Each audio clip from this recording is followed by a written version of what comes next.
কিরে বন্ধু, জি গাড়ি কিনছিস নাকি? হ্যাঁ বেটা, রেস দিমু রেস। তুই রেসও দেস? হ্যাঁ ঠিক আছে, একটু ক্রিকেট টান তো। আরে সুন্দর আছে। এই তো তোমরা এখানে কালকে কি করতেছো? আমরা রেস খেলবো, রেস। রেস খেলতেছো? রেস?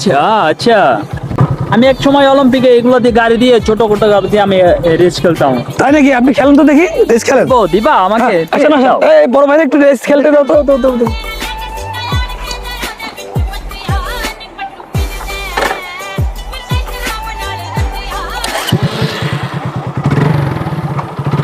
এই দেখো তোমরা হ্যাঁ, কিভাবে খেলতে হয় একটু খেয়াল না করো। হ্যাঁ, এই কি হইছে? ভাই আপনি না অলিম্পিকে চান্স পাইছিলেন? এটা কোনো কথা হলো? তোমাদের এইদিকের যে রাস্তাঘাট এগুলো আসলে ভাঙ্গাচোরা রাস্তাঘাট, যে জন্য আমি পড়ে গেছি। তোমাদের রাস্তাঘাট গুলো আসলে ভালো না, যে জন্য আমি পড়ে গেছি।